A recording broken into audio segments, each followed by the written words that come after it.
ರಾಮಲಿಂಗಾರೆಡ್ಡಿ ರಾಜೀನಾಮೆ ಬಗ್ಗೆ ವರಿಷ್ಠರು ನೋಡ್ಕೋತಾರೆ. ಬೆಂಗಳೂರಿನಲ್ಲಿ ಸಚಿವ ದಿನೇಶ್ ಗುಂಡೂರಾವ್ ಕೊಟ್ಟಿರುವಂತಹ ಹೇಳಿಕೆ ಇದು. ನಮ್ಮ ವರಿಷ್ಠರು ಕುಳಿತು ಚರ್ಚೆ ಮಾಡ್ತಾರೆ, ಸಮಸ್ಯೆನ ಬಗೆಹರಿಸ್ತಾರೆ. ಎಲ್ಲ ಕಾಂಗ್ರೆಸ್ ನಾಯಕರು ಇದೇ ಹೇಳ್ತಿದ್ದಾರೆ. ಈಗ ನನಗೆ ರಾಜೀನಾಮೆ ಬಗ್ಗೆ ಹೆಚ್ಚಿಗೆ ಏನು ಗೊತ್ತಿಲ್ಲ ಅಂದಿದ್ದಾರೆ ದಿನೇಶ್ ಗುಂಡೂರಾವ್.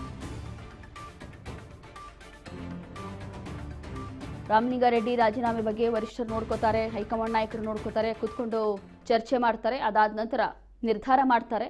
ಅದ್ರ ಬಗ್ಗೆ ಹೆಚ್ಚಿನ ಮಾಹಿತಿ ನನಗಿಲ್ಲ ಅಂತ ಹೇಳಿದ್ದಾರೆ ದಿನೇಶ್ ಗುಂಡೂರಾವ್.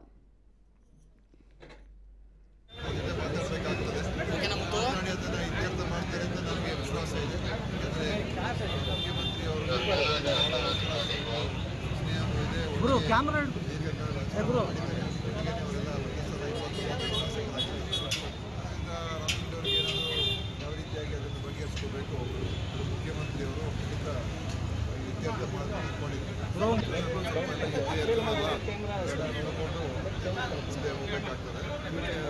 ಸರಿಪಡಿಸ್ತಾರಂತ ವಿಶ್ವಾಸ ಇದೆ ಬಿಡಿ. ಎರಡನೇ ಪಟ್ಟಿಯಲ್ಲಿ ಯಾವ ನಿರೀಕ್ಷೆಯೂ ಇಲ್ಲ, ಆಕಾಂಕ್ಷೆಯೂ ಇಲ್ಲ. ನಾನು ಹೇಳ್ದೆ ಯಾವ ನಿರೀಕ್ಷೆಯೂ ಇಲ್ಲ, ಯಾವುದೋ ಆಕಾಂಕ್ಷೆಯೂ ಅಲ್ಲ.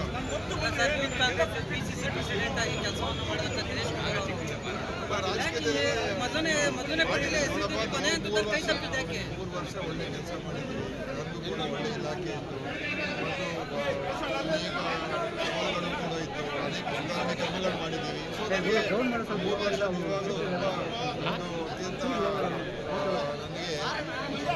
ತೃಪ್ತಿಕರವಾದಂಥ ದಿನಗಳನ್ನು ಹೇಳ್ಬೋದು.